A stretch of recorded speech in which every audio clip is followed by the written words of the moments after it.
ਸਤਿ ਸ਼੍ਰੀ ਅਕਾਲ ਜੀ। ਚੈਨਲ ਪੰਜਾਬੀ ਦੇਖ ਰਹੇ ਸਾਰੇ ਦਰਸ਼ਕਾਂ ਦਾ ਮੈਂ ਸ਼ੈਰੀ ਸਵਾਗਤ ਕਰਦੀ ਹਾਂ। ਬੁਲੇਟਿਨ ਦਾ ਆਗਾਜ਼ ਕਰ ਲੈਂਦੇ ਹਾਂ ਹੈਡਲਾਈਨਸ ਦੇ ਨਾਲ।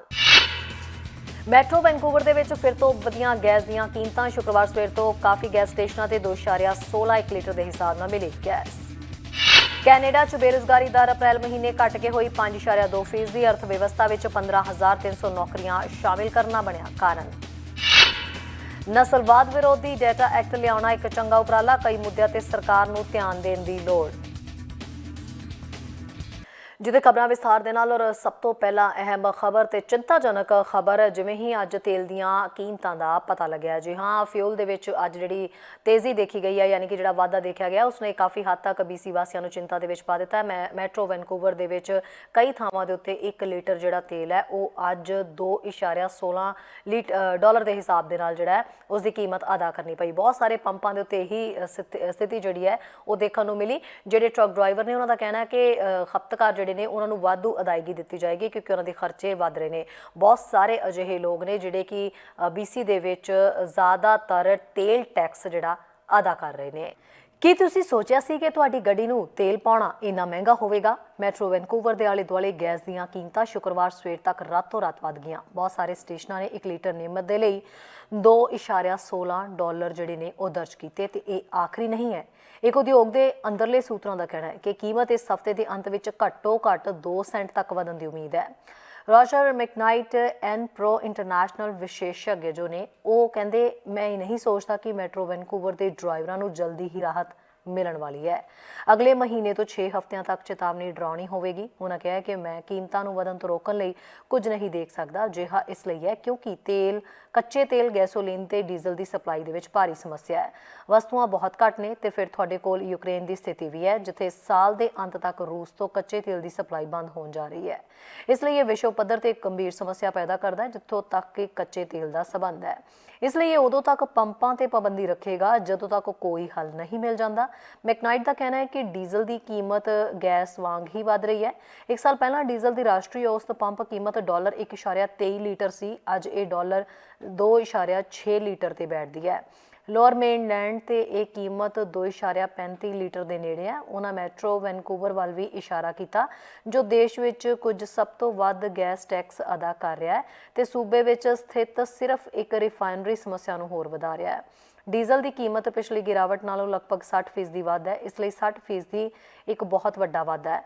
ਉਹਨਾਂ ਹਰ ਚੀਜ਼ ਦੀ ਵਰਤੋਂ ਤੇ ਮਹਿੰਗਾਈ ਦੀ ਉਦਾਹਰਨ ਦਿੱਤੀ। ਬ੍ਰਾਂਡੀ ਮੈਕਡਿਅਰਮਿਟ ਫਾਈਨੈਂਸ਼ੀਅਲ ਅਫਸਰ ਨੇ, ਉਹ ਮੰਨਦੇ ਨੇ ਕਿ ਹਰ ਕਿਸੇ ਦੀ ਤਰ੍ਹਾਂ ਗੈਸ ਦੀਆਂ ਵਧੀਆਂ ਕੀਮਤਾਂ ਨਾਲ ਨਜਿੱਠਣ ਲਈ ਕਾਰੋਬਾਰ ਨੂੰ ਮੁਸ਼ਕਲ ਸਮਾਂ ਆ ਰਿਹਾ ਹੈ। ਉਹ ਪੂਰੇ ਬੋਰਡ ਦੇ ਵਿੱਚ ਰਹਿੰਦੇ ਨੇ, ਉਹ ਵਾਧਾ ਦੇਖ ਰਹੇ ਨੇ, ਭਾਵੇਂ ਇਹ ਲੇਬਰ ਦੀ ਲਾਗਤ ਹੋਵੇ, ਉਤਪਾਦਾਂ ਦੀ ਕਮੀ ਹੋਵੇ। ਉਤਪਾਦਾਂ ਦੀ ਘਾਟ ਤੇ ਵੰਡ ਤੇ ਸਪਲਾਇਰ ਤੇਲ ਦੀ ਕੀਮਤ ਨੂੰ ਆਫਸੈਟ ਕਰਨ ਦੇ ਲਈ ਹੋਰ ਵੀ ਚਾਰਜ ਕਰਦੇ ਨੇ। ਮੈਕਡਿਅਰਮਿਟ ਨੇ ਅੱਗੇ ਕਿਹਾ ਕਿ ਕੰਪਨੀ 94 ਕਰਮਚਾਰੀਆਂ ਜਿਵੇਂ ਕਿ IT ਟੀਮਾਂ ਲਈ ਅਦਾਇਗੀ ਦੀਆਂ ਦਰਾਂ ਨੂੰ ਵੀ ਵਧਾ ਰਹੀ ਹੈ, ਜਿਨ੍ਹਾਂ ਨੂੰ ਕੰਮ ਲਈ ਗੱਡੀ ਚਲਾਉਣੀ ਪੈਂਦੀ ਹੈ ਤੇ ਵੱਖ-ਵੱਖ ਸਥਾਨਾਂ ਦੇ ਵਿਚਕਾਰ ਜਾਣਾ ਪੈਂਦਾ ਹੈ। ਇਸ ਦੌਰਾਨ ਉਹਨਾਂ ਕਿਹਾ ਹੈ ਕਿ ਮੈਰੀਡੀਅਨ ਮੀਟ ਫਾਰਮ ਮਾਰਕੀਟ ਗਾਹਕਾਂ ਨੂੰ ਲਾਗਤਾਂ ਨੂੰ ਪਾਸ ਨਾ ਕਰਨ ਦੀ ਕੋਸ਼ਿਸ਼ ਕਰ ਰਿਹਾ ਹੈ, ਪਰ ਸਵੀਕਾਰ ਕਰਦਾ ਹੈ ਕਿ ਅਜਿਹਾ ਕਰਨਾ ਮੁਸ਼ਕਿਲ ਹੋ ਸਕਦਾ ਹੈ। ਗੈਸ ਦੀਆਂ ਵਧੀਆਂ ਕੀਮਤਾਂ ਵੀ ਕਾਰੋਬਾਰ ਲਈ ਮੁਸ਼ਕਿਲ ਸਮੇਂ ਤੇ ਆਉਂਦੀਆਂ ਨੇ, ਜਿਸ ਨੇ ਲਗਭਗ 1 ਮਹੀਨਾ ਪਹਿਲਾਂ ਇੱਕ ਆਨਲਾਈਨ ਡਿਲੀਵਰੀ ਪ੍ਰੋਗਰਾਮ ਸ਼ੁਰੂ ਕੀਤਾ ਸੀ। ਸਾਡੇ ਕੋਲ ਵਾਹਨਾਂ ਦਾ ਇੱਕ ਫਲੀਟ ਹੈ ਤੇ ਸਾਡੇ ਕੋਲ ਇੱਕ ਡਿਲੀਵਰੀ ਟਰੱਕ ਹੈ ਤੇ ਬਿਨਾਂ ਸ਼ੱਕ ਜਿਵੇਂ ਕਿ ਤੇਲ ਦੀ ਕੀਮਤ ਵੱਧ ਗਈ ਹੈ, ਇਸ ਲਈ ਸਾਡੀ ਲਾਗਤ ਵੀ ਵੱਧ ਗਈ ਹੈ, ਕਿਉਂਕਿ ਉਹ ਫਲੀਟ ਤੇ ਟਰੱਕ ਗੈਸ ਤੇ ਡੀਜ਼ਲ ਦੀ ਵਰਤੋਂ ਕਰਦੇ ਤੇ ਇਸ ਤਰ੍ਹਾਂ ਸਾਡੇ ਆਨਲਾਈਨ ਕਾਰੋਬਾਰ ਲਈ ਸਾਡੇ ਕੋਲ ਡਿਲੀਵਰੀ ਲਈ ਇਸ ਸਮੇਂ $5 ਦੀ ਡਿਲੀਵਰੀ ਫੀਸ ਹੈ ਤੇ ਸ਼ਾਇਦ ਉਹ ਚੀਜ਼ ਹੈ ਜਿਸ ਦਾ ਸਾਨੂੰ ਮੁਲਾਂਕਣ ਕਰਨਾ ਪਵੇਗਾ। ਉੱਦਾਂ ਸੂਬਾਈ ਸਰਕਾਰ ਨੂੰ ਦਖਲ ਦੇਣ ਤੇ ਗੈਸ ਦੀਆਂ ਕੀਮਤਾਂ ਨੂੰ ਘਟਾਉਣ ਦੇ ਲਈ ਜੋ ਵੀ ਮਦਦ ਕਰ ਸਕਦਾ ਹੈ ਕਰਨ ਲਈ ਕਿਹਾ ਜਾ ਰਿਹਾ ਹੈ। ਹੁਣ ਤੱਕ ਵਿਕਟੋਰੀਆ ਨੇ ਡਰਾਈਵਰਾਂ ਨੂੰ ਇੱਕ ਵਾਰੀ ਦੇ ਵਿੱਚ $110 ਦੀ ਛੋਟ ਦੇਣ ਦਾ ਵਾਅਦਾ ਕੀਤਾ ਹੈ, ਜੋ ਕਿ ਇਸ ਦਰ ਤੇ ਪੂਰੇ ਟੈਂਕ ਲਈ ਭੁਗਤਾਨ ਨਹੀਂ ਕਰ ਸਕਦਾ। ਨਿਊਜ਼ ਡੈਸਕ ਤੋਂ ਚੈਨਲ ਪੰਜਾਬੀ ਦੀ ਰਿਪੋਰਟ। ਉਧਰ ਕੈਨੇਡਾ ਦੀ ਬੇਰੁਜ਼ਗਾਰੀ ਜਿਹੜੀ ਦਰ ਹੈ ਉਹ ਕਾਫੀ ਜ਼ਿਆਦਾ ਹੇਠਾਂ ਡਿੱਗ ਗਈ ਹੈ। 5.2% ਦੇ ਹਿਸਾਬ ਦੇ ਨਾਲ ਹੇਠਾਂ ਡਿੱਗੀ ਹੈ। ਅਪ੍ਰੈਲ ਦੇ ਮਹੀਨੇ ਦੀ ਇਹ ਰਿਪੋਰਟ ਹੈ, ਜਿਸ ਵਿੱਚ ਬੇਰੁਜ਼ਗਾਰੀ ਦਰ ਜਿਹੜੀ ਹੈ ਉਹ ਹੇਠਾਂ ਆਉਣ ਦੀ ਗੱਲ ਕਹੀ ਜਾ ਰਹੀ ਹੈ। ਅਜਿਹੇ ਮਾਹੌਲ ਦੇ ਵਿੱਚ ਕਿਤੇ ਨਾ ਕਿਤੇ ਨੌਕਰੀਆਂ ਵਧਣ ਦੀ ਜਿਹੜੀ ਰਫ਼ਤਾਰ ਸੀ ਉਹ ਵੀ ਹੌਲੀ ਹੋਈ ਹੈ, ਪਰ ਹੁਣ ਇਹ ਕਿਹਾ ਜਾ ਰਿਹਾ ਕਿ ਜੌਬ ਮਾਰਕੀਟ ਜਿਹੜੀ ਹੈ ਉਸ ਦੇ ਉੱਤੇ ਸਖਤੀ ਦੇ ਨਾਲ ਜਿਹੜੀ ਹੈ ਉਹ ਅੱਖ ਰੱਖਣੀ ਪਏਗੀ ਤਾਂ ਕਿ ਇਹ ਡਿੱਗ ਰਹੇ ਮਿਆਰ ਨੂੰ ਫਿਰ ਤੋਂ ਉੱਚਾ ਚੁੱਕਿਆ ਜਾ ਸਕੇ ਤੇ ਕਿਤੇ ਨਾ ਕਿਤੇ ਜਿਹੜਾ ਅਨਇੰਪਲੋਇਮੈਂਟ ਹੈ ਬਾਰ-ਬਾਰ ਉਸ ਦੀ ਜੋ ਖਬਰ ਆ ਰਹੀ ਹੈ ਉਹਨੂੰ ਕਿਤੇ ਨਾ ਕਿਤੇ ਸੈਟਲ ਜਿਹੜਾ ਉਹ ਕੀਤਾ ਜਾ ਸਕੇ। ਕੈਨੇਡਾ ਦੀ ਬੇਰੁਜ਼ਗਾਰੀ ਦਰ ਅਪ੍ਰੈਲ ਵਿੱਚ ਘੱਟੋ-ਘੱਟ 1976 ਤੋਂ ਬਾਅਦ ਸਭ ਤੋਂ ਹੇਠਲੇ ਪੱਧਰ ਤੱਕ ਪਹੁੰਚਣ ਦੇ ਬਾਵਜੂਦ BC ਸਮੁੱਚੇ ਰਾਸ਼ਟਰੀ ਰੁਝਾਨ ਨਾਲ ਤਾਲਮੇਲ ਰੱਖਣ ਵਿੱਚ ਅਸਫਲ ਰਿਹਾ। ਸਟੈਟਿਸਟਿਕਸ ਕੈਨੇਡਾ ਦਾ ਕਹਿਣਾ ਹੈ ਕਿ ਪਿਛਲੇ ਮਹੀਨੇ ਬੇਰੁਜ਼ਗਾਰੀ ਦੀ ਦਰ ਘਟ ਕੇ 5.2% ਰਹਿ ਗਈ ਹੈ। ਹਾਲਾਂਕਿ ਸੂਬਾਈ ਤੌਰ ਤੇ BC ਦੀ ਦਰ ਵੱਧ ਕੇ 5.4% ਹੋ ਗਈ ਹੈ। ਮਾਰਚ ਤੋਂ ਇਹ 5.1% ਦੇ ਨਾਲ BC ਵਿੱਚ ਲਗਭਗ 2000 ਨੌਕਰੀਆਂ ਦੀ ਕਮੀ ਦੇ ਬਾਵਜੂਦ ਪ੍ਰੋਵਿੰਸ ਨੇ ਕੈਨੇਡਾ ਦੀ ਆਰਥਿਕ ਰਿਕਵਰੀ ਦੀ ਅਗਵਾਈ ਕਰਨਾ ਜਾਰੀ ਰੱਖਿਆ ਹੈ। BC ਨੌਕਰੀ ਤੇ ਆਰਥਿਕ ਰਿਕਵਰੀ ਦੇ ਮੰਤਰੀ ਰਵੀ ਕਾਲੋ ਨੇ ਕਿਹਾ ਹੈ ਕਿ ਇਹ ਸਿੱਧੇ 11 ਮਹੀਨਿਆਂ ਦੀ ਨਿਸ਼ਾਨਦੇਹੀ ਕਰਦਾ ਹੈ ਜਦੋਂ BC ਨੇ ਮਹਾਮਾਰੀ ਤੋਂ ਬਾਅਦ ਨੌਕਰੀਆਂ ਦੀ ਰਿਕਵਰੀ ਵਿੱਚ ਦੇਸ਼ ਦੀ ਅਗਵਾਈ ਕੀਤੀ, ਜਿਸ ਵਿੱਚ ਮਹਾਮਾਰੀ ਤੋਂ ਪਹਿਲਾਂ ਦੇ ਮੁਕਾਬਲੇ ਅੱਜ 92,500 ਹੋਰ ਲੋਕ ਕੰਮ ਕਰ ਰਹੇ ਨੇ। ਮਹਾਮਾਰੀ ਤੋਂ ਪਹਿਲਾਂ ਦੇ ਮੁਕਾਬਲੇ ਹੁਣ ਪ੍ਰਾਈਵੇਟ ਸੈਕਟਰ ਦੇ ਵਿੱਚ 49,600 ਹੋਰ ਲੋਕ ਕੰਮ ਕਰ ਰਹੇ ਨੇ। ਇਹ ਦੇਸ਼ ਵਿੱਚ ਸਭ ਤੋਂ ਉੱਚੇ ਨਿੱਜੀ ਖੇਤਰ ਦੀ ਰਿਕਵਰੀ ਦਰਾਂ ਵਿੱਚ ਇੱਕ ਹੈ। BC ਦੀ ਬੇਰੁਜ਼ਗਾਰੀ ਦਰ ਵੀ ਕੈਨੇਡਾ ਵਿੱਚ ਸਭ ਤੋਂ ਘੱਟ ਯਾਨੀ 5.4% ਤੇ ਬਣੀ ਹੋਈ ਹੈ। ਉਹਨਾਂ ਕਿਹਾ ਕਿ ਸਾਡੇ ਮਜ਼ਬੂਤ ਨੌਕਰੀਆਂ ਦੇ ਨੰਬਰਾਂ ਤੋਂ ਇਲਾਵਾ BC ਸਮੁੱਚੇ GDP ਵਿਕਾਸ ਦੇ ਵਿੱਚ ਦੇਸ਼ ਦੀ ਅਗਵਾਈ ਕਰ ਰਿਹਾ ਹੈ। ਹਾਲ ਹੀ ਦੇ ਵਿੱਚ ਜਾਰੀ ਕੀਤੇ ਗਏ ਨਵੇਂ ਆંકੜਿਆਂ ਤੋਂ ਪਤਾ ਲੱਗਦਾ ਹੈ ਕਿ BC 2021 ਵਿੱਚ ਸਾਰੇ ਪ੍ਰਾਂਤਾਂ ਵਿੱਚ ਸਭ ਤੋਂ ਵੱਧ ਅਸਲ GDP ਵਾਧਾ ਸੀ ਜੋ 62% ਵੱਧ ਰਿਹਾ ਸੀ, ਜਦੋਂ ਕਿ ਬਹੁਤ ਸਾਰੇ ਸੈਕਟਰ ਮਜ਼ਬੂਤੀ ਨਾਲ ਠੀਕ ਹੋ ਰਹੇ ਨੇ। ਕੁਝ ਲੋਕ ਚੁਣੌਤੀਆਂ ਦਾ ਸਾਹਮਣਾ ਕਰਦੇ ਰਹਿੰਦੇ ਨੇ। ਅਸੀਂ ਲੋਕਾਂ ਨੂੰ ਉੱਚਾ ਚੁੱਕਣ ਲਈ ਇਸ ਆਰਥਿਕ ਤਾਕਤ ਦੀ ਵਰਤੋਂ ਜਾਰੀ ਰੱਖਣ ਲਈ ਦ੍ਰਿੜ ਹਾਂ। ਕਾਲੋ ਨੇ ਪ੍ਰਣਾਲੀਗਤ ਨਸਲਵਾਦ ਦੇ ਵਿਰੁੱਧ ਸੂਬੇ ਦੀ ਲੜਾਈ ਦੇ ਨਾਲ ਹੀ ਸਿਹਤ ਦੇਖਭਾਲ ਵਰਗੇ ਖੇਤਰਾਂ ਲਈ ਸਮਰਥਨ ਵੱਲ ਇਸ਼ਾਰਾ ਕੀਤਾ ਕਿਉਂਕਿ ਇਹ ਆਰਥਿਕ ਰਿਕਵਰੀ ਤੇ ਵਿਕਾਸ ਵਿੱਚ ਮਦਦ ਕਰਨ ਲਈ ਚੁੱਕੇ ਜਾ ਰਹੇ ਉਪਾਅ ਨੇ। ਪ੍ਰਿੰਸ ਐਡਵਰਡ ਆਈਲੈਂਡ ਵਿੱਚ ਬੇਰੁਜ਼ਗਾਰੀ ਦਰ ਅਪ੍ਰੈਲ ਵਿੱਚ 8.1% ਤੇ ਰਹਿ ਕੇ ਕੋਈ ਬਦਲਾਅ ਨਹੀਂ ਹੋਇਆ। ਨਿਊ ਬਰੰਸਵਿਕ ਨੇ 7% ਦੀ ਦਰ ਦੇ ਨਾਲ ਪਾਲਣਾ ਕੀਤੀ। ਮਾਰਚ ਵਿੱਚ 7.7% ਤੋਂ ਘੱਟ, ਜਦੋਂ ਕਿ ਨੋਵਾ ਸਕੋਸ਼ੀਆ ਨੇ ਇਸ ਦੀ ਦਰ ਘਟਾ ਕੇ 6% ਤੱਕ ਵੇਖੀ ਜੋ ਮਹੀਨੇ ਪਹਿਲਾਂ 6.5% ਤੋਂ ਘੱਟ ਸੀ। ontario BC ਦੇ ਬਰਾਬਰ ਸੀ ਅਪ੍ਰੈਲ ਵਿੱਚ 5.4% ਦੇ ਨਾਲ, ਜਦੋਂ ਕਿ ਸਸਕੈਚੁਅਨ ਨੇ ਮਾਰਚ ਵਿੱਚ 5% ਤੋਂ ਪਿਛਲੇ ਮਹੀਨੇ 5.5% ਤੱਕ ਇਸ ਦੀ ਦਰ ਵਿੱਚ ਮਾਮੂਲੀ ਵਾਧਾ ਦੇਖਿਆ। ਇਸ ਦੌਰਾਨ ਅਲਬਰਟਾ ਨੇ ਪਿਛਲੇ ਮਹੀਨੇ ਹਜ਼ਾਰਾਂ ਨੌਕਰੀਆਂ ਜੋੜੀਆਂ। ਇਸ ਦੀ ਬੇਰੁਜ਼ਗਾਰੀ ਦਰ 6.5% ਤੋਂ ਵੱਧ ਕੇ 5.9% ਹੋ ਗਈ। ਕੁੱਲ ਮਿਲਾ ਕੇ ਕੈਨੇਡਾ ਨੇ ਅਪ੍ਰੈਲ ਦੇ ਵਿੱਚ 15,300 ਨੌਕਰੀਆਂ ਸ਼ਾਮਿਲ ਕੀਤੀਆਂ। ਬੈਂਕ ਆਫ ਮੌਂਟਰੀਅਲ ਦੇ ਮੁੱਖ ਅਰਥਸ਼ਾਸਤਰੀ ਡਗ ਪੋਰਟਰ ਨੇ ਕਿਹਾ ਹੈ ਕਿ ਰਾਸ਼ਟਰੀ ਪੱਧਰ ਤੇ ਰੋਜ਼ਗਾਰ ਦੇ ਵਿੱਚ ਮੱਧਮ ਲਾਭ ਬਹੁਤ ਜ਼ਿਆਦਾ ਆਮ ਸਥਿਤੀਆਂ ਦਾ ਸੰਕੇਤ ਹੈ। ਹਾਲਾਂਕਿ ਉਸ ਦਾ ਕਹਿਣਾ ਹੈ ਕਿ ਇਹ ਇੱਕ ਅਜਿਹਾ ਵੀ ਹੈ ਜਿੱਥੇ ਨਵੇਂ ਕਾਮਿਆਂ ਦੀ ਸਪਲਾਈ ਵਿਕਾਸ ਲਈ ਜਿਹੜੀ ਹੈ ਉਹ ਬਾਈਡਿੰਗ ਰੁਕਾਵਟ ਬਣ ਸਕਦੀ ਹੈ। ਸਟੈਟਿਸਟਿਕਸ ਕੈਨੇਡਾ ਦਾ ਕਹਿਣਾ ਹੈ ਕਿ ਬਹੁਤ ਸਾਰੇ ਸੰਕੇਤ ਹਾਲ ਹੀ ਦੇ ਮਹੀਨਿਆਂ ਵਿੱਚ ਵੱਧਦੀ ਤੰਗ ਲੇਬਰ ਮਾਰਕੀਟ ਵੱਲ ਇਸ਼ਾਰਾ ਕਰਦੇ ਨੇ, ਜਿਸ ਵਿੱਚ ਪਾਰਟ ਟਾਈਮ ਕਾਮਿਆਂ ਦੀ ਗਿਣਤੀ ਵਿੱਚ ਕਮੀ ਵੀ ਸ਼ਾਮਿਲ ਹੈ ਜੋ ਫੁੱਲ ਟਾਈਮ ਕੰਮ ਨੂੰ ਤਰਜੀਹ ਦਿੰਦੇ ਨੇ। ਨਿਊਜ਼ ਡੈਸਕ ਤੋਂ ਚੈਨਲ ਪੰਜਾਬੀ ਦੀ ਰਿਪੋਰਟ। ਬਰਨਬੀ RCMP ਦਾ ਕਹਿਣਾ ਹੈ ਕਿ ਇੱਕ ਘਟਨਾ ਦੇ ਵਿੱਚ ਡੰਪ ਟਰੱਕ ਜਿਹੜਾ ਸੀ ਉਸਨੇ 14 ਸਾਲਾਂ ਇੱਕ ਕੁੜੀ ਨੂੰ ਟੱਕਰ ਮਾਰੀ ਕਿ ਉਸ ਕੁੜੀ ਦੀ ਮੌਕੇ ਤੇ ਮੌਤ ਹੋ ਗਈ। ਹਾਲਾਂਕਿ ਡੰਪ ਜਿਹੜਾ ਟਰੱਕ ਡਰਾਈਵਰ ਹੈ ਉਸਨੇ ਕਾਫੀ ਹੱਦ ਤੱਕ ਪੁਲਿਸ ਨੂੰ ਸਹਿਯੋਗ ਦਿੱਤਾ, ਉੱਥੇ ਰੁਕਿਆ ਰਿਹਾ। ਫਿਲਹਾਲ ਪੁਲਿਸ ਸਾਰੇ ਮਾਮਲੇ ਦੀ ਜਾਂਚ ਪੜਤਾਲ ਕਰ ਰਹੀ ਹੈ ਤੇ ਲੋਕਾਂ ਨੂੰ ਤਾਕੀਦ ਕਰ ਰਹੀ ਹੈ ਕਿ ਹੋਰ ਕਿਸੇ ਨੂੰ ਵੀ ਇਸ ਘਟਨਾ ਬਾਰੇ ਕੋਈ ਵੀ ਜਾਣਕਾਰੀ ਹੈ ਤਾਂ ਉਹ RCMP ਨਾਲ ਸੰਪਰਕ ਜ਼ਰੂਰ ਕਰਨ। ਇਸ ਘਟਨਾ ਸੰਬੰਧੀ ਜਿਹੜੀ ਜਾਣਕਾਰੀ ਸਾਂਝੀ ਜ਼ਰੂਰ ਕਰਨ। ਘਟਨਾ ਸੰਬੰਧੀ ਦੱਸ ਦਈਏ ਕਿ ਜਿਸ ਤਰੀਕੇ ਨਾਲ ਅਧਿਕਾਰੀਆਂ ਨੇ ਜਾਣਕਾਰੀ ਦਿੱਤੀ ਹੈ, ਮਾਊਂਟਸ ਦਾ ਇਹ ਕਹਿਣਾ ਹੈ ਕਿ ਦੁਪਹਿਰ ਕੱਲ 3:20 ਤੇ ਕਰੀਬ 11ਵੇਂ ਐਵੇਨਿਊ ਤੇ 18ਵੀਂ ਸਟਰੀਟ ਦੇ ਨੇੜੇ ਪੈਦਲ ਯਾਤਰੀਆਂ ਦੀ ਜਿਹੜੀ ਹੈ ਉਹ ਟੱਕਰ ਦੀਆਂ ਰਿਪੋਰਟਾਂ ਦਾ ਜਿਹੜਾ ਜਵਾਬ ਦਿੱਤਾ ਗਿਆ। RCMP ਦੇ ਮੁਤਾਬਕ ਡੰਪ ਟ੍ਰੇਲਰ ਨੂੰ ਖਿੱਚ ਰਹੇ ਟਰੱਕ ਦਾ ਡਰਾਈਵਰ ਘਟਨਾ ਸਥਾਨ ਤੇ ਰਿਹਾ ਤੇ ਪੁਲਿਸ ਨਾਲ ਸਹਿਯੋਗ ਕਰ ਰਿਹਾ ਹੈ। RCMP ਅਧਿਕਾਰੀਆਂ ਨੇ ਕਿਹਾ ਕਿ ਅਸੀਂ ਸਮਝਦੇ ਹਾਂ ਕਿ ਇਸ ਤਰ੍ਹਾਂ ਦੀ ਇੱਕ ਦੁਖਦਾਈ ਘਟਨਾ ਪੂਰੇ ਭਾਈਚਾਰੇ ਦੇ ਵਿੱਚ ਜਿਹੜੀ ਹੈ ਉਹ ਵਿਆਪਕ ਤੌਰ ਤੇ ਮਹਿਸੂਸ ਕੀਤੀ ਜਾਏਗੀ। ਬਰਨਬੀ RCMP ਇਸ ਦੁਖਦਾਈ ਮੌਤ ਤੋਂ ਪ੍ਰਭਾਵਿਤ ਲੋਕਾਂ ਦੀ ਸਹਾਇਤਾ ਕਰਨ ਦੇ ਤਰੀਕਿਆਂ ਦੀ ਤਲਾਸ਼ ਕਰ ਰਿਹਾ ਹੈ। ਸਾਡੀ ਵਿਕਟਮ ਸਰਵਿਸਿਜ਼ ਯੂਨਿਟ ਵੀ ਉਹਨਾਂ ਕਿਹਾ ਕਿ ਸ਼ਾਮਿਲ ਹੈ ਤੇ ਪ੍ਰਭਾਵਿਤ ਲੋਕਾਂ ਨੂੰ ਸਹਾਇਤਾ ਪੇਸ਼ ਕਰ ਰਹੀ ਹੈ। ਇੱਕ ਇਲਾਕਾ ਵਾਸੀ ਨੇ ਕਿਹਾ ਹੈ ਕਿ ਇਲਾਕਾ ਆਮ ਤੌਰ ਤੇ ਕਾਫੀ ਵਿਅਸਤ ਹੁੰਦਾ ਹੈ ਤੇ ਵੀਰਵਾਰ ਨੂੰ ਬਹੁਤ ਸਾਰੇ ਜਿਹੜੇ ਨੇ ਉਹ ਪਹਿਲੇ ਜਵਾਬ ਦੇਣ ਵਾਲਿਆਂ ਨੂੰ ਵੀ ਵੇਖਦਾ ਹੈ। ਆਮ ਤੌਰ ਤੇ ਉਸ ਸਮੇਂ ਦੇ ਆਸੇ-ਪਾਸੇ ਬਹੁਤ ਸਾਰੇ ਬੱਚੇ ਸੜਕ ਪਾਰ ਕਰਦੇ ਨੇ।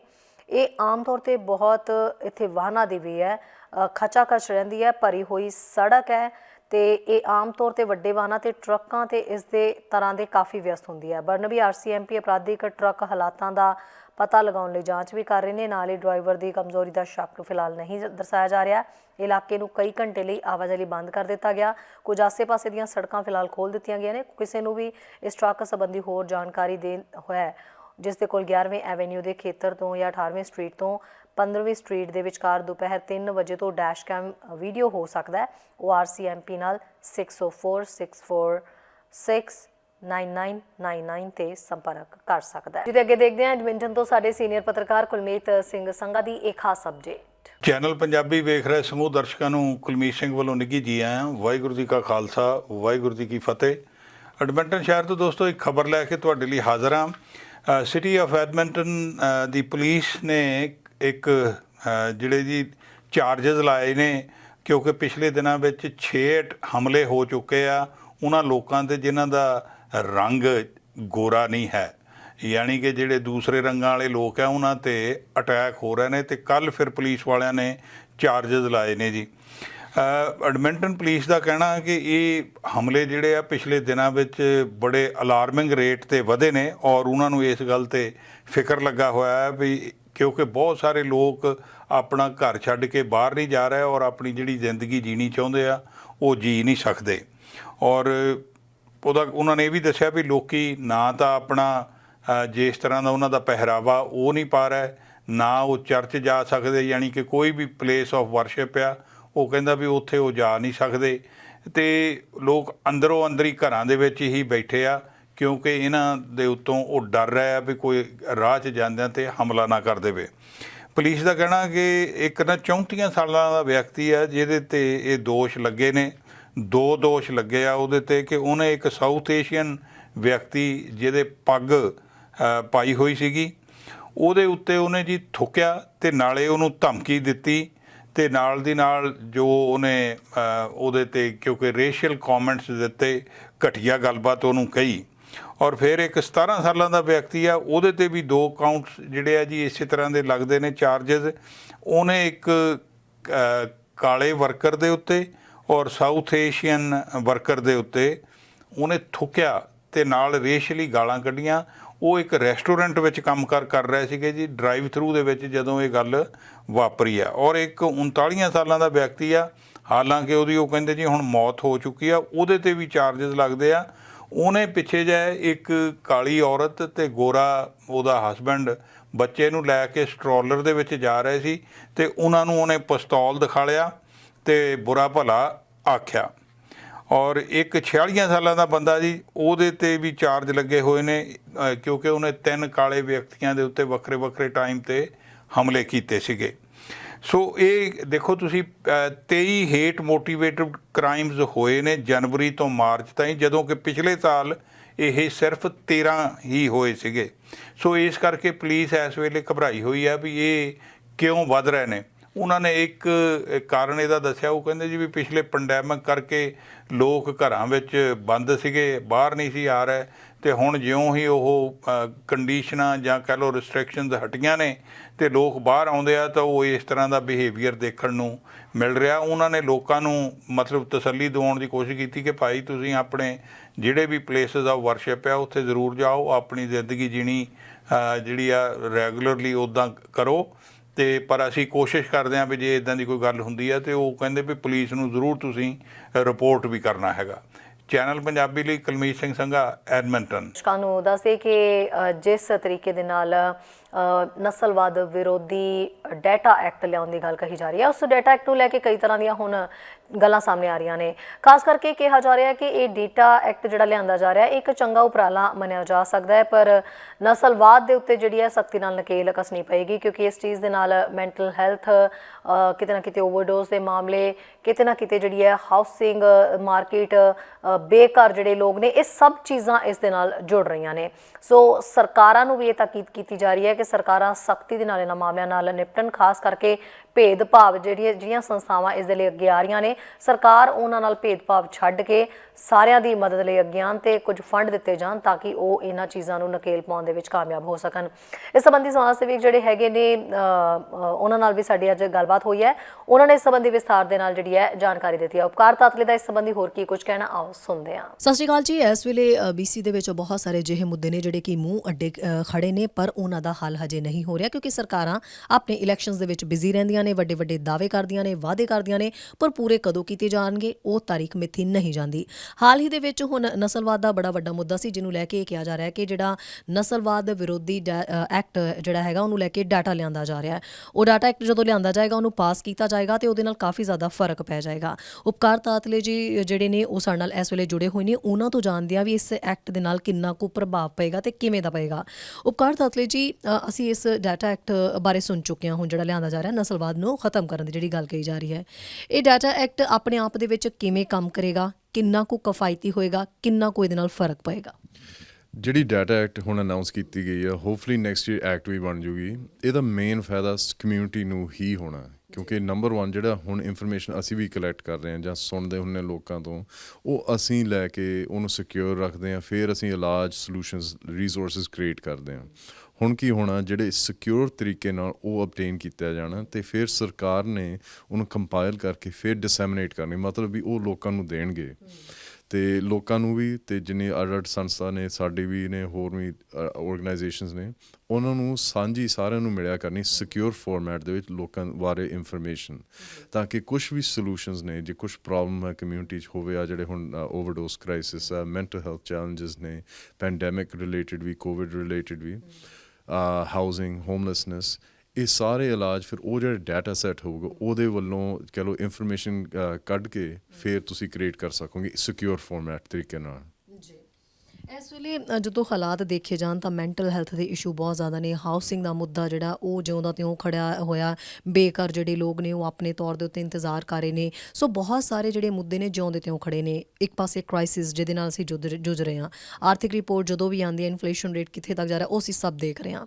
ਅਜਿਹੇ ਦੇ ਵਿੱਚ ਲੱਗਦਾ ਹੈ ਕਿ ਲੋਕ ਜਿਹੜੇ ਨੇ ਮੈਂਟਲ ਹੈਲਥ ਦਾ ਖਾਸ ਤੌਰ 'ਤੇ ਸ਼ਿਕਾਰ ਹੋ ਰਹੇ ਨੇ ਇਹਨਾਂ ਚੀਜ਼ਾਂ ਦੇ ਨਾਲ। ਉਹਨਾਂ ਨੂੰ ਇਹਨਾਂ ਮਸਲਿਆਂ ਦੇ ਵਿੱਚੋਂ ਬਾਹਰ ਕਿਵੇਂ ਕੱਢਿਆ ਜਾ ਸਕਦਾ ਤੇ ਜ਼ਿੰਮੇਵਾਰੀ ਆਖਿਰਕਾਰ ਦੇ ਵਿੱਚ ਹੈ ਕਿਹਦੀ ਹੈ? ਹਾਂਜੀ, ਜ਼ਿੰਮੇਵਾਰੀ ਸਾਰਿਆਂ ਦੀ ਹੈ, ਸਰਕਾਰ ਦੀ ਹੋਊਗੀ, ਸਾਡੇ ਅਡਲਟ ਸੰਸਥਾ ਸਾਡੇ ਵੀ ਹੈ, ਤੇ ਜਿਹੜੀ ਪਬਲਿਕ ਹੈ, ਆਮ ਜਿਹੜੇ ਲੋਕ ਨੇ, ਸਾਰਿਆਂ ਦੀ ਜ਼ਿੰਮੇਵਾਰੀ ਹੈ ਵੀ ਕੁਛ ਸੋਲੂਸ਼ਨਸ ਲੱਭਣੇ। ਦੂਸਰੀ ਗੱਲ ਵੀ ਜਿਹੜਾ ਸਰਕਾਰ ਆ ਗਈ ਵੀ ਆਮ ਆਪਾਂ ਉਹਨਾਂ ਵੱਲ ਪੁਆਇੰਟ ਕਰਕੇ ਇਹ ਕਹਿੰਦੇ ਵੀ ਉਹ ਕੁਛ ਕਰਨ, ਪਰ ਆਪਾਂ ਤਾਂ ਦੇਖ ਲਿਆ ਵੀ ਸਰਕਾਰ ਬਹੁਤ ਹੌਲੀ ਹੌਲੀ ਕਰਦੀ, ਜੇ ਕੁਛ ਕਰਦੀ ਵੀ ਬਹੁਤ ਟਾਈਮ ਲੱਗ ਜਾਂਦਾ ਉਹਨਾਂ ਨੂੰ ਕਰਨ ਨੂੰ। ਮੇਨ ਸਰਕਾਰ ਦਾ ਰੋਲ ਇੱਥੇ ਇਹ ਹੁੰਦਾ ਇੰਪਾਵਰ ਕਰਨ ਨੂੰ। ਇੰਪਾਵਰ ਕਰੋ ਜਿਹੜੇ ਆਰਗੇਨਾਈਜੇਸ਼ਨਸ ਨੇ, ਲੋਕ ਨੇ, ਡਾਇਰੈਕਟਲੀ ਉਹਨਾਂ ਨੂੰ ਇੰਪਾਵਰ ਕਰੋ, ਤਾਂ ਕਿ ਕਿਉਂਕਿ ਜਿਹੜੇ ਅਸਲੀ ਜਿਹੜੇ ਇਲਾਜ ਨੇ ਉਹਨਾਂ ਕੋਲ ਹੀ ਬੈਠੇ ਹੁੰਦੇ ਆ। ਸਰਕਾਰ ਤਾਂ ਉਹਨੂੰ ਪਰਸਪੈਕਟਿਵ ਲੈ ਕੇ ਸੋਚ ਸਕਦੀ ਵੀ ਹਾਂ ਸ਼ਾਇਦ ਆਹ ਹੋਵੇ ਉਹ ਹੋਵੇ, ਫਿਰ ਜੋ ਆਮ ਕੀ ਹੁੰਦਾ ਸਰਕਾਰ ਵੱਲੋਂ ਜੋ ਕੋਈ ਸੋਲੂਸ਼ਨ ਆਉਂਦਾ ਹੁੰਦਾ ਉਹ ਫਲॉप ਹੋ ਜਾਂਦਾ, ਕਿਉਂਕਿ ਉਹਨਾਂ ਨੇ ਕਮਿਊਨਿਟੀ ਵੱਲੋਂ ਕੋਈ ਓਪੀਨੀਅਨ ਨਹੀਂ ਸੀ ਲਿਆ ਹੋਇਆ। ਹੁਣ ਜਿਹੜੀ ਡਾਟਾ ਲੈਜਿਸਲੇਸ਼ਨ ਤੁਸੀਂ ਗੱਲ ਕੀਤੀ ਜਿਹੜੀ ਪਾਸ ਹੋ ਗਈ, ਇਹਦਾ ਸਭ ਤੋਂ ਵਧੀਆ ਫੀਚਰ ਇਹ ਹੈ ਵੀ ਸਰਕਾਰ ਨੇ ਪੂਰਾ ਸਾਲ ਤੋਂ ਵੀ ਉੱਤੇ ਕੰਸਲਟੇਸ਼ਨਸ ਡਾਇਰੈਕਟਲੀ ਕਮਿਊਨਿਟੀ ਨਾਲ ਕੀਤੀਆਂ ਸੀ। 13,000 ਲੋਕਾਂ ਨਾਲ ਪ੍ਰੋਵਿੰਸ ਵਾਈਡ ਉਹਨਾਂ ਨੇ ਕੰਸਲਟ ਕੀਤਾ, ਇੰਕਲੂਡਿੰਗ ਜਿਹੜੀ ਸਾਡੀ ਸੰਸਥਾ, ਵੀ ਐਗਜ਼ੈਕਟਲੀ ਸਾਨੂੰ ਇਹ ਦੱਸੋ ਵੀ ਲੈਜਿਸਲੇਸ਼ਨ ਦੇ ਵਿੱਚ ਕੀ ਹੋਣਾ ਚਾਹੀਦਾ, ਕੀ ਨਹੀਂ ਹੋਣਾ ਚਾਹੀਦਾ, ਤੁਹਾਡੇ ਐਗਜ਼ੈਕਟਲੀ ਕੀ ਤੁਹਾਡੇ ਖਿਆਲ ਨੇ। ਸੋ ਇਸ ਤਰੀਕੇ ਨਾਲ ਜਿਹੜਾ ਹੁਣ ਸਰਕਾਰ ਨੇ ਇੰਨਾ ਸੋਹਣਾ ਐਗਜ਼ਾਮਪਲ ਦਿੱਤਾ, ਕੁਛ ਵੀ ਹੋਵੇ, ਓਵਰਡੋਸ ਨੂੰ ਐਡਰੈਸ ਕਰਨਾ, ਮੈਂਟਲ ਹੈਲਥ ਨੂੰ ਐਡਰੈਸ ਕਰਨਾ, ਹੋਮਲੈਸਨੈਸ, ਹਾਊਸਿੰਗ ਨੂੰ ਐਡਰੈਸ ਕਰਨਾ, ਇਹ ਇਸ ਤਰੀਕੇ ਨਾਲ ਹੀ ਕਰਨਾ ਚਾਹੀਦਾ, ਕਿਉਂਕਿ ਆਫਟਰ ਆਲ ਇਹ ਜਿਹੜੇ ਅਡਲਟ ਮਸਲੇ ਇਹ ਇੰਟਰ ਰਿਲੇਟਡ ਨੇ। ਇਹ ਹੁਣ ਤਾਂ ਕੀ ਹੋਇਆ, ਇਹ ਅਡਲਟ ਪੋਕਟਸ ਦੇਖੇ ਜਾਂਦੇ ਵੀ ਇੱਧਰ ਨੂੰ ਮੈਂਟਲ ਹੈਲਥ ਚੈਲੰਜ ਆ, ਓਵਰਡੋਸ ਚੈਲੰਜ ਆ, ਹੋਮਲੈਸਨੈਸ, ਹਾਊਸਿੰਗ, ਇਕਨੋਮਿਕ ਚੈਲੰਜ ਆ, ਰੈਫਿਊਜੀਜ਼ ਆ, ਇਹ ਸਾਰੇ ਕੋ ਰਿਲੇਟਡ ਚੈਲੰਜਸ ਹੁੰਦੇ ਨੇ। ਸੋ ਇਹਨਾਂ ਨੂੰ ਕਹਿ ਲਓ ਪੋਲੀਟੀਸ਼ੀਅਨਸ ਵੀ ਉਹੋ ਜਿਹੇ ਚਾਹੀਦੇ ਜਿਨ੍ਹਾਂ ਨੂੰ ਇਹ ਪਰਸਪੈਕਟਿਵ ਹੈ, ਜਾਣਕਾਰੀ ਹੁੰਦੀ ਹੈ ਵੀ ਹਾਂ ਇਹ ਹੋਲਿਸਟਿਕ ਵਿਊ ਪੁਆਇੰਟ ਦੇਖੀ ਅਸੀਂ, ਇਹ ਨਹੀਂ ਵੀ ਅਡਲਟ ਸਾਈਲੋ ਦੇ ਵਿੱਚ, ਹੋਲਿਸਟਿਕ ਵਿਊ ਪੁਆਇੰਟ ਲੈਣਾ ਚਾਹੀਦਾ। ਸੋ ਹੁਣ ਜਿਹੜੇ ਇਲੈਕਸ਼ਨਸ ਵੀ ਆ ਰਹੇ, ਮੈਨੂੰ ਬੇਨਤੀ ਹੈ ਲੋਕਾਂ ਨੂੰ ਵੀ ਪਲੀਜ਼ ਉਹੋ ਜਿਹੇ ਪੋਲੀਟੀਸ਼ੀਅਨਸ ਨੂੰ ਇਲੈਕਟ ਕਰੋ ਜਿਨ੍ਹਾਂ ਕੋਲ ਇਹ ਪਰਸਪੈਕਟਿਵ ਹੁੰਦਾ, ਤਾਂ ਕਿ ਜਿਹੜੇ ਸੋਲੂਸ਼ਨਸ ਨੇ ਉਹ ਤਾਂ ਹੀ ਆਪਾਂ ਲੱਭਾਂਗੇ ਜੇ ਉਹ ਪਰਸਪੈਕਟਿਵ ਲੋਕ ਲੈਣਗੇ। ਹਾਂਜੀ, ਇਸ ਵੇਲੇ ਬੇਸ਼ੱਕ ਪੁਰਾਣੇ ਜਿਹੜਾ ਬੈਕਲੌਗ ਹੈ ਸਾਰੇ ਮੁੱਦਿਆਂ ਦਾ ਉਹ ਤਾਂ ਉੱਦਾਂ ਦਾ ਉੱਦਾਂ ਹੀ ਪਿਆ। ਹੋਰ ਜਿਹੜਾ ਹੈ, ਲੋਕ ਜਿਹੜੇ ਇੱਥੇ ਆ ਰਹੇ ਨੇ BC ਦੇ ਵਿੱਚ ਰਿਫਿਊਜੀ ਦੀ ਗੱਲ ਕੀਤੀ ਜਾਏ ਤਾਂ ਇਸ ਵੇਲੇ ਯੂਕਰੇਨ ਤੋਂ ਬਹੁਤ ਸਾਰੇ ਲੋਕ ਨੇ, ਕੁਝ ਇੱਥੇ ਆ ਚੁੱਕੇ ਨੇ, ਕੁਝ ਹਜੇ ਹੋਰ ਆਣੇ ਬਾਕੀ ਨੇ। ਉਹਨਾਂ ਦੇ ਲਈ ਤਿਆਰੀ ਕਿਸ ਤਰ੍ਹਾਂ ਦੀ ਹੈ? ਆਲਰੇਡੀ ਇੱਥੇ ਬੇਘਰ ਲੋਕ ਤਾਂ ਪਹਿਲਾਂ ਹੀ ਬੈਕਲੌਗ ਦੇ ਵਿੱਚ ਇੰਤਜ਼ਾਰ ਕਰ ਰਹੇ ਨੇ, ਤਾਂ ਫਿਰ ਇਹਨਾਂ ਲੋਕਾਂ ਦੀ ਮਦਦ ਲਈ ਕੀ ਹੋਏਗਾ? ਤੇ ਖਾਸ ਕਰਕੇ ਲੈਂਗੁਏਜ ਦਾ, ਬੜੀਆਂ ਚੀਜ਼ਾਂ ਦਾ ਫਰਕ ਪਏਗਾ। ਜਿੱਥੇ ਕਿਸੇ ਨਾ ਕਿਸੇ ਅਸੀਂ ਭੇਦਭਾਵ ਤੇ ਉਹ ਜਿਹੜੀਆਂ ਨਸਲੀ ਟਿੱਪਣੀਆਂ, ਪੁਰਾਣੇ ਲੋਕ ਨੇ ਤਾਂ ਪਹਿਲਾਂ ਹੀ ਇਹ ਚੀਜ਼ ਨੂੰ ਸਰਵੇ ਜਦੋਂ ਹੋਇਆ ਸੀ ਤਾਂ ਕਹਿਣਾ ਸ਼ੁਰੂ ਕਰ ਦਿੱਤਾ ਸੀਗਾ, ਖਾਸ ਕਰਕੇ ਉਹ ਜਿਹੜੇ ਕਿ ਰਿਫਿਊਜੀ ਪਹਿਲਾਂ ਦੇ ਇੱਥੇ ਇੰਤਜ਼ਾਰ ਕਰ ਰਹੇ ਨੇ ਕਿ ਸਾਨੂੰ ਪਹਿਲਾਂ ਇੱਥੇ ਤਰਜੀਹ ਦਿੱਤੀ ਜਾਵੇ ਹਰ ਚੀਜ਼ ਦੇ ਵਿੱਚ। ਤੇ ਹੋਰ ਰਿਫਿਊਜੀ ਜਦੋਂ ਲਿਆ ਕੇ ਬੈਠੇ ਜਾਂਦੇ, ਲੋਕ ਆਪਸ ਦੇ ਵਿੱਚ ਖਿੱਚ ਰਹੇ ਨੇ ਉਹਨਾਂ ਦੀ ਜ਼ਰੂਰ ਉਹਨਾਂ ਦੇ ਨਾਲ, ਤੇ ਉਦੋਂ ਹੀ ਇਹ ਭੇਦਭਾਵ, ਨਸਲੀ ਹਮਲੇ, ਟਿੱਪਣੀਆਂ ਇਹ ਸ਼ੁਰੂ ਹੋ ਜਾਂਦੀਆਂ ਨੇ। ਤੇ ਕੀ ਕੀਤਾ ਜਾਏਗਾ ਇਹਨਾਂ ਲਈ? ਇਹ ਵੀ ਇੱਕ ਪਰਸਪੈਕਟਿਵ ਦੀ ਸ਼ਿਫਟ ਹੋਣੀ ਚਾਹੀਦੀ ਹੈ, ਕਿਉਂਕਿ ਜੇ ਤੁਸੀਂ ਦੇਖੋ, ਹੁਣ ਮੈਂ ਆਪਦੀ ਗੱਲ ਕਰਦਾ, ਜੰਮਿਆ ਪਲੇ ਇੱਥੋਂ ਦਾ ਹੈਗਾ। ਜੇ ਮੈਂ ਉਦੋਂ ਉਸ ਟਾਈਮ ਦਾ ਕਹਿਣ ਲੱਗ ਗਿਆ ਵੀ ਇਹ ਤਾਂ ਹੁਣ ਆ ਸਾਡੀ ਧਰਤੀ ਹੈ, ਬਸ ਹੋਰ ਨਾ ਕੋਈ ਆਵੇ ਇੱਥੇ, ਹੋਰ ਕਿਸੇ ਦੀ ਮਦਦ ਨਹੀਂ ਅਸੀਂ ਕਰਨੀ, ਫਿਰ ਕੈਨੇਡਾ ਤਾਂ ਕੀ ਹਾਲ ਬਣਨਾ ਸੀਗਾ? ਕਿਹੋ ਜਿਹੀ ਕੰਟਰੀ ਹੈ? ਇਹ ਫਰਜ਼ ਹੈ ਜਿਹੜੇ ਆਪਾਂ ਹੁਣ ਇੱਥੇ ਹੈਗੇ ਹਾਂ, ਜਿਹਨੂੰ ਕਿਹਾ ਜਾਂਦਾ ਪ੍ਰਿਵਿਲੇਜਡ ਲੋਕ ਨੇ, ਜਿਨ੍ਹਾਂ ਕੋਲ ਇੰਨਾ ਸਾਫ਼ ਹਵਾ ਇੱਥੇ ਲੱਗੀ ਹੁੰਦੀ ਹੈ, ਇੱਥੇ ਖਾਣਾ ਪੀਣਾ ਮਿਲਦਾ, ਆਪਾਂ ਨੂੰ ਤਕਰੀਬਨ ਸੇਫਟੀ ਹੁੰਦੀ ਹੈ, ਵੀ ਆਪਾਂ ਨੂੰ ਜਿਹੜੇ ਇਹ ਕਹਿ ਲਓ ਫਾਇਦੇ ਨੇ ਲੋਕਾਂ ਨਾਲ ਸ਼ੇਅਰ ਕਰੀਏ। ਜਿੰਨੀ ਵੀ ਦੁਨੀਆ 'ਚ ਲੋਕ ਤਕਲੀਫਾਂ ਸਾਰਦੇ ਨੇ, ਸੀਰੀਆ ਆਪਾਂ ਨੂੰ ਯਾਦ, ਸੀਰੀਅਨ ਰੈਫਿਊਜੀਜ਼ ਆਏ ਸੀਗੇ, ਅਫਗਾਨੀ, ਹਲੇ ਆਪਾਂ ਅਫਗਾਨੀ ਰੈਫਿਊਜੀਜ਼ ਨਾਲ ਡੀਲ ਕਰ ਰਹੇ ਸੀਗੇ, ਹੁਣ ਆ ਯੂਕਰੇਨ 'ਚ ਵੋਰ ਸ਼ੁਰੂ ਹੋ ਗਿਆ। ਤੁਸੀਂ ਇਮੈਜਿਨ ਕਰੋ ਲੋਕ ਕਿੰਨੇ ਔਖਾ ਟਾਈਮ ਐਕਸਪੀਰੀਅੰਸਿਸ ਨੇ, ਟਰਾਮਾ, ਛੋਟੇ ਛੋਟੇ ਬੱਚਿਆਂ ਤੋਂ ਲੈ ਕੇ ਬਜ਼ੁਰਗ ਕਿੰਨਾ ਕੁਛ ਐਕਸਪੀਰੀਅੰਸ ਕਰਦੇ ਨੇ। ਸੋ ਆਪਣਾ ਫਰਜ਼ ਬਣਦਾ ਵੀ ਉਹਨਾਂ ਨੂੰ, ਉਹਨਾਂ ਦੀ ਮਦਦ ਕਰੀਏ ਅਤੇ ਸੋਹਣੇ ਤਰੀਕੇ ਨਾਲ ਉਹਨਾਂ ਨੂੰ ਅਡੈਪਟ ਕਰ ਲਈਏ ਕੈਨੇਡੀਅਨ ਸੋਸਾਇਟੀ ਦੇ ਵਿੱਚ। ਦੂਸਰੀ ਗੱਲ ਆ ਜਾਂਦੀ, ਜਿਹੜੇ ਇੱਥੇ ਇੰਨੇ ਮਸਲਾ, ਇੱਥੇ ਬਹੁਤ ਵੱਡਾ ਜਿਹੜਾ ਹੋਮਲੈਸਨੈਸ ਦਾ, ਜਿਹੜਾ ਹਾਊਸਿੰਗ ਦਾ ਚੈਲੰਜ ਹੈ, ਉਹਨੂੰ ਵੀ ਐਡਰੈਸ ਕਰਨਾ ਚਾਹੀਦਾ।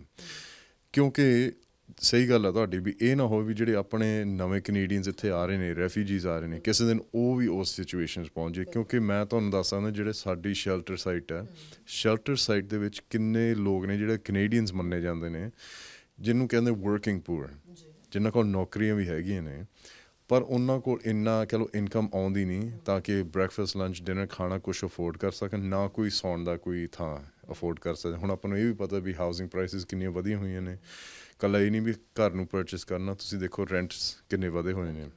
ਸੋ ਇਹ ਸਾਰੇ, ਜਿਵੇਂ ਮੈਂ ਪਹਿਲਾਂ ਵੀ ਕਿਹਾ ਸੀ ਨਾ, ਇੰਟਰ ਰਿਲੇਟਡ ਟੌਪਿਕਸ ਨੇ। ਅਤੇ ਲੋਕ ਜਿਹੜੇ ਕਹਿ ਲਓ ਟਾਸਕ ਫੋਰਸ ਦੇ ਨੇ, ਪੋਲੀਟੀਸ਼ੀਅਨਸ ਨੇ, ਲੀਡਰਸ ਨੇ, ਉਹਨਾਂ ਨੂੰ ਹੋਲਿਸਟਿਕ ਪਰਸਪੈਕਟਿਵ ਲੈਣਾ ਚਾਹੀਦਾ ਇਹਨੂੰ ਐਡਰੈਸ ਕਰਨ ਨੂੰ, ਭਾਵੇਂ ਰੈਫਿਊਜੀਜ਼ ਹੋਣ ਅਤੇ ਜਾਂ ਫਿਰ ਜਿਹੜੇ ਲੋਕ ਇੱਥੇ ਨੇ ਪਹਿਲਾਂ ਹੀ ਕਹਿੰਦੇ ਨੇ ਵੀ ਸਾਨੂੰ ਬੜਾ ਔਖਾ।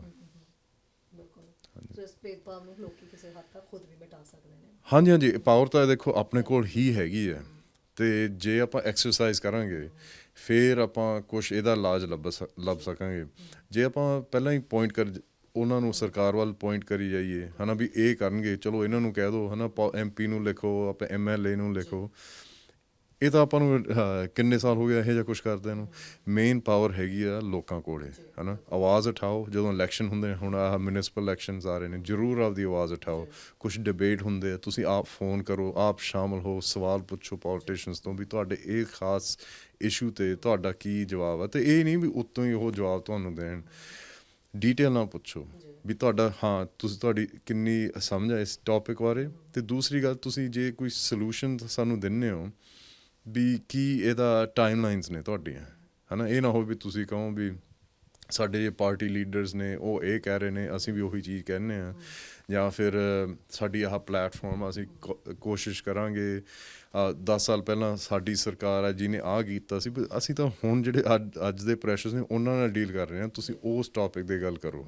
ਸੋ ਇਹ 100% ਹੱਕ ਹੈ ਕਮਿਊਨਿਟੀ ਮੈਂਬਰਸ ਦਾ, ਆਪਾਂ ਸਾਰੇ ਹਾਂ ਹੁਣ ਪਬਲਿਕ ਟੈਕਸ ਪੇਅਰਸ, ਪੂਰਾ ਹੱਕ ਆਪਣਾ ਜਾ ਕੇ ਆਵਾਜ਼ ਉਠਾਓ ਅਤੇ ਡਿਮਾਂਡ ਕਰੋ ਲੋਕਾਂ ਤੋਂ ਵੀ ਜਿਹੜੇ ਇਹ ਪ੍ਰੋਬਲਮਸ ਨੇ ਆਪਣੀ ਕਮਿਊਨਿਟੀ ਦੇ ਵਿੱਚ, ਇਹ ਸੋਲੂਸ਼ਨਸ ਕੀ ਹੋਣ ਤੁਸੀਂ ਕ੍ਰੀਏਟ ਕਰੋਗੇ। Thank you so much. Thank you ਜੀ। ਸੋ ਜਾਓ ਅਤੇ ਇਸ ਇਲੈਕਸ਼ਨ ਦੇ ਵਿੱਚ ਜਿਹੜੇ ਆਪਣੇ ਤੁਹਾਡੇ ਮੁੱਦੇ ਨੇ ਉਹਨਾਂ ਦਾ ਰਿਸਰਚ ਕਰੋ, ਸਰਵੇ ਕਰੋ ਪੂਰੇ ਤਰੀਕੇ ਨਾਲ। ਉਸ ਤੋਂ ਬਾਅਦ ਜਾ ਕੇ ਆਪਣੇ ਸਿਆਸਤਦਾਨ ਨੂੰ ਇਸ ਸੰਬੰਧੀ ਸਵਾਲ ਜ਼ਰੂਰ ਪੁੱਛੋ, ਅਤੇ ਜਿਹੜੀ ਆਪਸੀ ਭੇਦਭਾਵ ਅਤੇ ਜਿਹੜੀ ਨਫ਼ਰਤ ਦੀ ਨੀਤੀ ਹੈ ਉਹਨੂੰ ਖਤਮ ਕਰਕੇ ਮੁੱਦਿਆਂ ਦੀ ਜਿਹੜੀ ਹੈ ਗੱਲ ਜ਼ਰੂਰ ਕਰੋ। ਖਬਰਾਂ ਤੇ ਜਾਣਕਾਰੀਆਂ ਦਾ ਸਿਲਸਿਲਾ ਫਿਲਹਾਲ ਇੱਥੇ ਮੁੱਕਦਾ ਹੈ। ਨਵੀਆਂ ਤੇ ਤਾਜ਼ਾ ਖਬਰਾਂ ਲੈ ਕੇ ਫਿਰ ਤੋਂ ਹਾਜ਼ਰ ਹੋਵਾਂਗੇ। ਇਜਾਜ਼ਤ ਚਾਹੁੰਦੇ ਹਾਂ। ਧੰਨਵਾਦ। ਸਾਡਾ ਹਰ ਇੱਕ ਪ੍ਰੋਗਰਾਮ ਦੇਖਣ ਤੇ ਸਾਡੇ ਨਾਲ ਜੁੜਨ ਲਈ ਸਬਸਕ੍ਰਾਈਬ ਕਰੋ ਚੈਨਲ ਪੰਜਾਬੀ। ਤੇ ਨੋਟੀਫਿਕੇਸ਼ਨ ਲਈ ਬੈਲ ਆਈਕਨ ਵਾਲੇ ਬਟਨ ਤੇ ਕਲਿੱਕ ਕਰੋ।